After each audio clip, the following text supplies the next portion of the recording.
If you could describe this album in 3 words, because now that there's other pieces, now I'm thinking about it, what would it be? Feel good a lot. That's 4 words. A lot. Guys, a lot is 2 words. I just wanted you guys to know that. It was a test.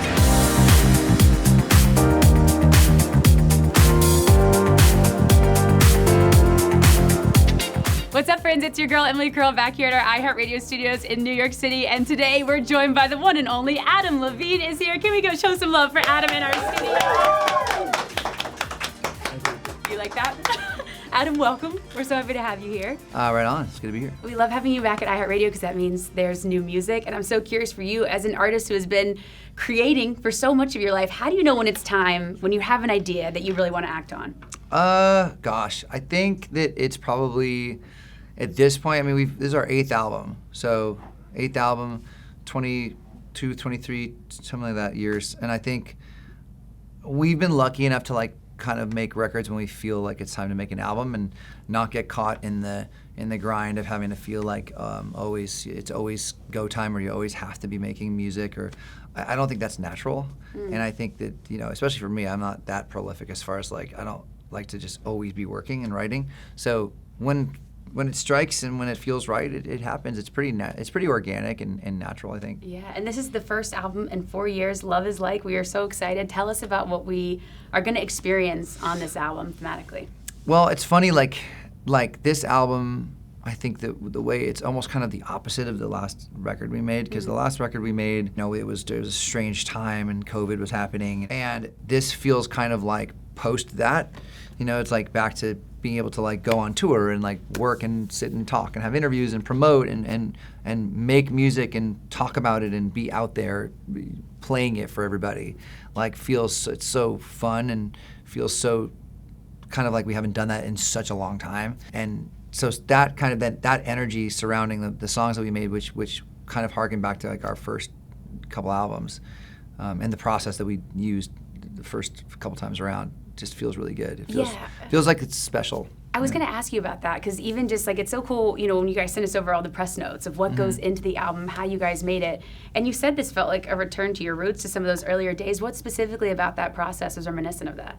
Well, just because I think we kind of got super into doing co-writes for a lot of years, and kind of inviting other creative people into the room to really help us steer, and I think for the first, and that worked so well, and we have countless songs that became super successful that were a result of those types of collaborations. But I think it was maybe time, it felt natural to kind of shut that valve off a little bit and get into doing it on myself again and doing it with the band and having it be just more band-centric than farming anything out to other people who are also great writers. And like I said, we've been so lucky to have those experiences, but it was just kind of time to really move on from that, and it actually took concerted effort because I was so used to it that I just thought that was how I'd be doing it forever.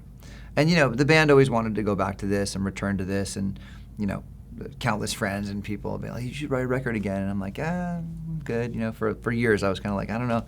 Yeah. But now it's really that time, so it feels right. I always love to see what you're going to do musically and the production side of it, and it was so interesting. I read how you bought a guitar Van Halen used to get that gritty sound. Yeah.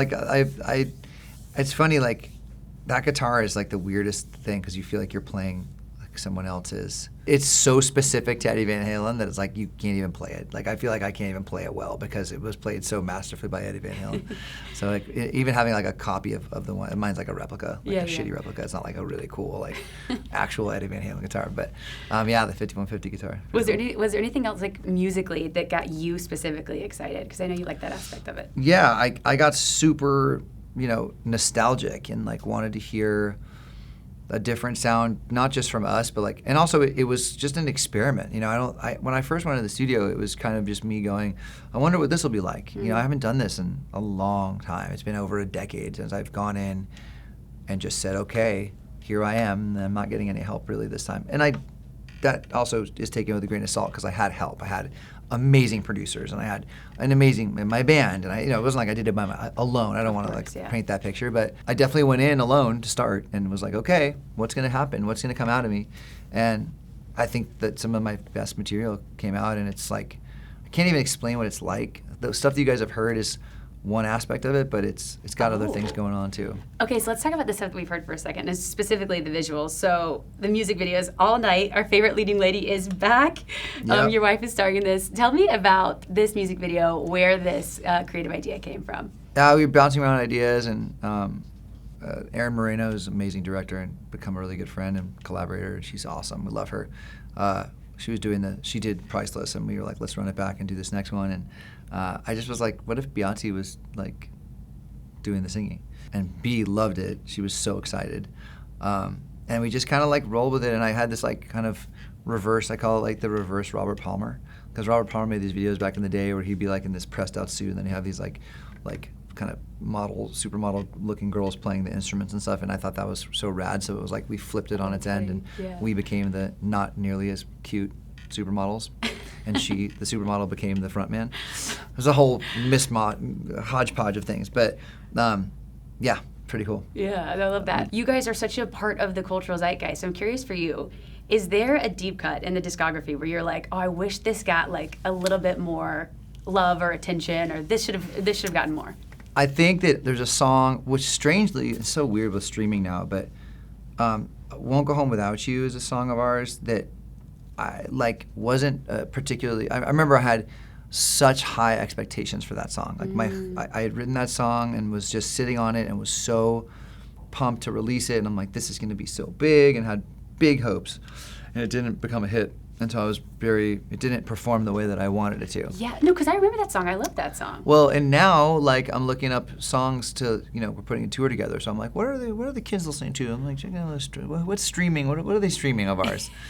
And that's like, in the top 20 of songs that people are streaming, wow. So I'm like, oh, I guess it did pretty well. Like, it's not much of a deep cut, Yeah, is there anything else that surprised you about what the kids are listening to? Like they're finding Misery, Misery, which is like another one of ours that we don't play very often, and we're gonna put that in the set hopefully, because people like, it's so weird how it works now. Like people love that song and kind of out of nowhere. As you prepare, like your for tour, you make this set list. Like, is it intentional to choose from every album? Like, do you have like a certain, or is it just your favorites at the time is what you do? You know what's really screwed up, and I tried this recently, and it didn't really work, but it was pretty eye-opening and interesting. Is I asked ChatGPT to put together. I'm not gonna really use any of it because it's utterly ridiculous what they came up with. I would love to see this. But I was like, Maroon 5's set list for fall tour 2025, and my prompts weren't great, for it, because I don't know what I'm doing. Right. Like, but it came up with some funny stuff. It was like, what did it say? I need to know. Just like, it was so detailed, It was like, so you're gonna start off with a banger, and then and it's like. Okay, we're gonna have to go in a second, but before we do, I want to ask you about two more things really quickly. So let's talk about Priceless. This video was so iconic. Lisa from Blackpink, absolutely love. And this was your first K-pop collaboration, right? Yeah. She's awesome, dude. She was so great. Yeah. What do you admire most about her as an artist? Well, most of us met her, came to know of her in America. I feel like a lot of, especially older people, like with White Lotus. Yeah. But yeah, Blackpink. Were you a White Lotus fan? Oh yeah. Yeah. Oh yeah. And she was great. Yeah. She was super good. She really fit the tone of the collab. Like, I think another thing we did this time around, we just wanted everyone that made the record or that we reached out to, we wanted it to feel like it really fit the song, and that it wasn't just like tacked on or like any sort of like. And she has like this sweetness to her vibe, and the song has that sweetness to it. So we really felt like it was like a perfect combination. And it turns out, she loved the record. So. Yeah. Wait, so does that mean there's other collaborations on the album? So I got Sexy Red on something. Stop. I guess she was a fan of the band and wanted to do something early on. What? So, yeah. So she's on the record, and Lil Wayne is on a song too. Stop. Different songs. Okay. Yeah. Lil Wayne is on actually the title track, "Love Is Like." And have you and Lil Wayne worked together before? Is this the first time? I sang a hook for him on one of his records, and this was kind of like yeah, man, you gonna do a verse for me? Wow. And he killed, like his verse is iconic is the only word that I can explain for his verse. Okay, I can't wait to hear that. Yeah. If you could describe this album in 3 words, because now that there's other pieces, now I'm thinking about it. What would it be? Feel good, a lot. That's 4 words. A lot. Guys, a lot is 2 words.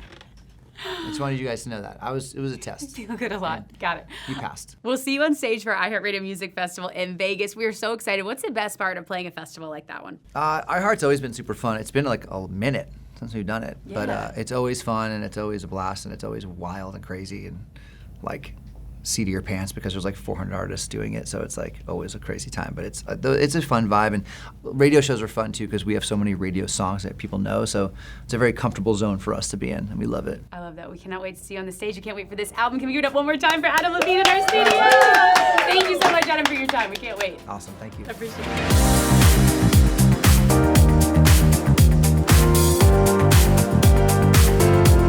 Thanks so much for watching. Did you like that video? You can check out more over here, and don't forget to subscribe to iHeart right here. And if you're already a longtime fan, make sure you ring the bell down below so you don't miss a single video. See you next time.